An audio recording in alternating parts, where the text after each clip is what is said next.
नमस्कार दोस्तों, स्वागत है आपका साइट फॉर वर्ल्ड के ऑफिशियल लर्निंग प्लेटफॉर्म पर, जहां स्टूडेंट्स और जॉब सीकर्स के लिए करियर, टेक्नोलॉजी और प्लेसमेंट से जुड़ी इंडस्ट्री ओरिएंटेड और प्रैक्टिकल नॉलेज दी जाती है।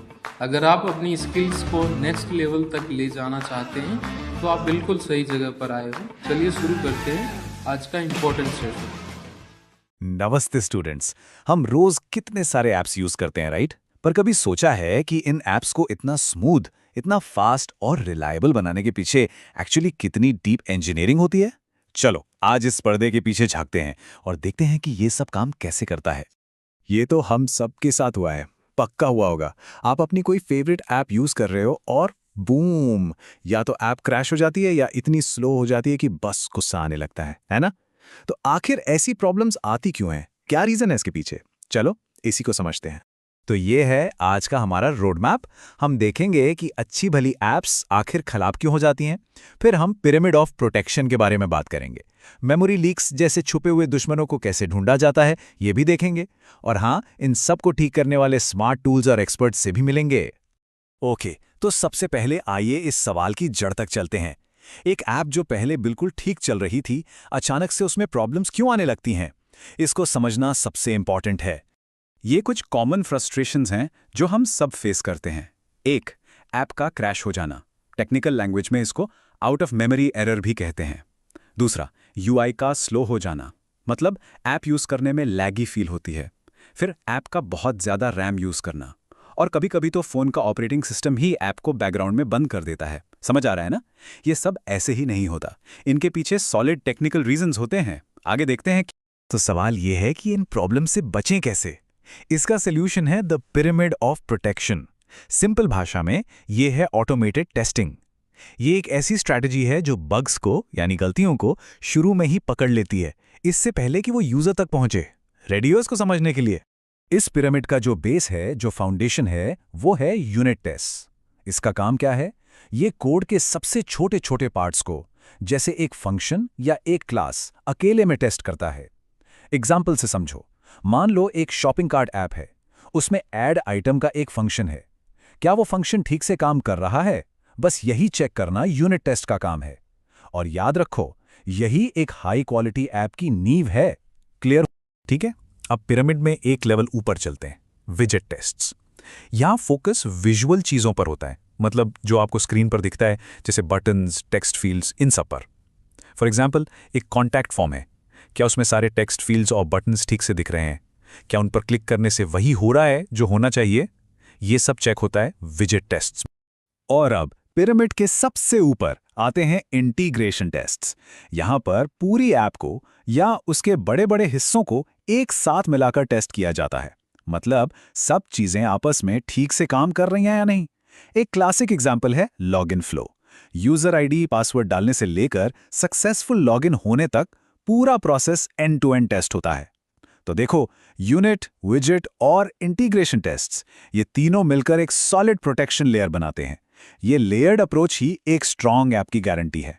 चलो अब एक ऐसे अनजाने दुश्मन की बात करते हैं जो दिखता नहीं है, पर आपकी ऐप को अंदर ही अंदर धीरे धीरे खत्म कर देता है। हम बात कर रहे हैं मेमोरी लीक्स की।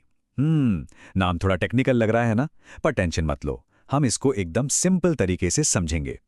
Okay, so technically memory leak होता क्या है? देखो, जब भी आपकी ऐप को कुछ काम करना होता है तो वो फोन की मेमोरी में थोड़ी सी जगह लेती है, ठीक है? अब जब काम खत्म हो जाता है तो उस जगह को खाली करना होता है। पर मेमोरी लीक में ऐसा नहीं होता। ऐप उस जगह को पकड़कर बैठ जाती है, छोड़ती ही नहीं। फिर एक गार्बेज कलेक्टर होता है जिसका काम सफाई करना है, वो भी उस मेमोरी को साफ नहीं कर पाता। और धीरे धीरे ये ब्लॉक हुई मेमोरी बढ़ती जाती है, ऐप स्लो हो जाती है और फाइनली क्रैश। सोचो यूजर के लिए कितना फ्रस्ट्रेटिंग है ये।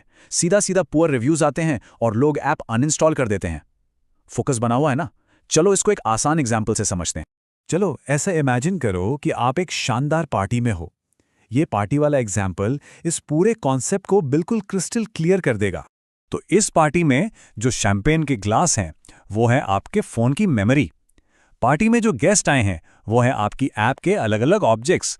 और एक वेटर है जिसका काम है खाली ग्लास उठाना, वो है गार्बेज कलेक्टर। सिंपल है यहां तक। अब सोचो, अगर गेस्ट ग्लास यूज करने के बाद उसे वापस ही ना करें, टेबल पर ही छोड़ दें, तो क्या होगा? वही है मेमोरी लीक। धीरे धीरे सारे ग्लास खत्म हो जाएंगे, नए गेस्ट के लिए ग्लास बचेंगे ही नहीं, और पार्टी मतलब हमारी ऐप हो जाएगी क्रैश। अब सवाल यह है कि डेवलपर्स इस प्रॉब्लम से बचने के लिए क्या करते हैं। वो यूज करते हैं रेफरेंसेस। दो तरह के होते हैं, स्ट्रॉन्ग और वीक। चलो पार्टी वाले एग्जाम्पल से ही समझते हैं। एक स्ट्रॉन्ग रेफरेंस ऐसा है जैसे एक बहुत महंगा कांच का ग्लास। गेस्ट उसे हाथ में कस के पकड़ेगा और वेटर यानी गार्बेज कलेक्टर उसे तब तक नहीं ले जा सकता। समझ गए? जबकि एक वीक रेफरेंस एक आम पेपर कप जैसा है। जैसे ही गेस्ट ने उसे साइड में रखा, वेटर आएगा और उसे तुरंत उठाकर ले जाएगा, जगह खाली करने के लिए। अब सोचो, ये क्यों यूज कर रहे हैं? बिल्कुल सही, ताकि मेमोरी जल्दी से जल्दी फ्री हो सके और लीक ना हो। ओके, तो इतनी सारी बातें हो गईं, पर इन सब चीजों को फिक्स कौन करता है? चलिए अब मिलते हैं क्वालिटी के असली हीरोज से, यानी वो स्मार्ट टूल्स और वो एक्सपर्ट लोग जो एक ऐप को परफेक्ट बनाते हैं। एक जबरदस्त टूल है खासकर फ्लटर डेवलपमेंट में, जिसका नाम है हॉट रीलोड। इसका जादू ये है कि जब डेवलपर कोड में कोई छोटा सा चेंज करता है तो उसे पूरी ऐप को बंद करके दोबारा शुरू नहीं करना पड़ता। हॉट रीलोड से क्लिक, चेंजेस तुरंत ऐप में दिखने लगते हैं, और सबसे अच्छी बात, ऐप की जो करंट स्टेट है वो भी सेव रहती है। इससे थोड़ा अलग है हॉट रीस्टार्ट, जिसमें ऐप स्टेट चली जाती है, और फुल रीस्टार्ट तो सबसे स्लो है ही। हॉट रीलोड जैसे टूल्स बग आने पर उसे फिक्स करने की स्पीड को 10 गुना बढ़ा देते हैं। सच में ये एक गेम चेंजर है। ठीक है, टूल्स तो बहुत कमाल के हैं, पर इन टूल्स को चलाने वाले एक्सपर्ट्स, उनका रोल क्या है? चलो उनकी भी बात करते हैं। तो मिलते हैं एक SDET से। फुल फॉर्म है software development engineer in test. सुनो, ये कोई नॉर्मल टेस्टर नहीं होते। इन्हें आप एक jack of all trades IT professional समझ सकते हो। ये सिर्फ टेस्टिंग नहीं करते, बल्कि डिज़ाइन से लेकर डेवलपमेंट और फिर टेस्टिंग तक पूरे सॉफ्टवेयर बनाने के प्रोसेस में इन्वॉल्व रहते हैं। उनका मेन फोकस सिस्टम की परफॉर्मेंस, उसकी रोबस्टनेस यानी मजबूती पर होता है। तो एक SDET आखिर करता क्या है? ध्यान से सुनना। वो बेहतरीन टेस्ट ऑटोमेशन स्क्रिप्ट्स बनाता है। ये चेक करता है कि ऐप फ्यूचर में स्केल कर पाएगी या नहीं, उसकी रिलायबिलिटी और परफॉर्मेंस को असेस करता है। इतना ही नहीं, वो डिज़ाइन और आर्किटेक्चर के इंपॉर्टेंट डिसीजंस में भी शामिल होता है। और हाँ, हाई क्लास डीबगिंग करता है। इसका मतलब सिर्फ एरर पढ़ना नहीं है, इसका मतलब है कोड की गहराई में जाकर उस असली जड़ को पकड़ना जो शायद हजारों में से किसी एक यूजर को परेशान कर रही हो। और सबसे जरूरी बात, एक SDET हमेशा ऐप को एक एंड यूजर की नज़र से देखता है। तो अब तक हमने सारे पीसेस देख लिए। चलो अब इन सबको जोड़ते हैं और देखते हैं कि एक आखिरी स्मूथ और सीमलेस ऐप एक्सपीरियंस आखिर बनता कैसे है। आप एक शानदार ऐप को एक टॉप क्लास एथलीट की तरह समझ सकते हो। जैसे एक एथलीट को अपने बेस्ट परफॉर्मेंस के लिए लगातार प्रैक्टिस, मॉनिटरिंग और इंप्रूवमेंट की जरूरत होती है, बिल्कुल वैसे ही एक ऐप को भी। ये एक बार का काम नहीं है, बल्कि एक न रोकने वाला कंटिन्यूअस प्रोसेस है। तो सारी बात का कंक्लूजन ये है कि एक हाई क्वालिटी यूजर एक्सपीरियंस वो कोई एक्सीडेंट नहीं होता। ये एक बहुत ही सोची समझी स्ट्रैटेजी का रिजल्ट है, जिसमें एक स्ट्रॉन्ग टेस्टिंग पिरामिड की फाउंडेशन है, मेमोरी लीक्स जैसे परफॉर्मेंस इश्यूज पर पैनी नजर है, SDET जैसे एक्सपर्ट इंजीनियर्स का एक्सपीरियंस है, और हॉट रीलोड जैसे स्मार्ट टूल्स की स्पीड है। जब ये सब चीजें मिल जाती हैं, तब जाकर एक ऐसी ऐप बनती है जो हमें यूज करने में पसंद आती है। और जाते जाते एक सवाल मैं आपके लिए छोड़ रहा हूं।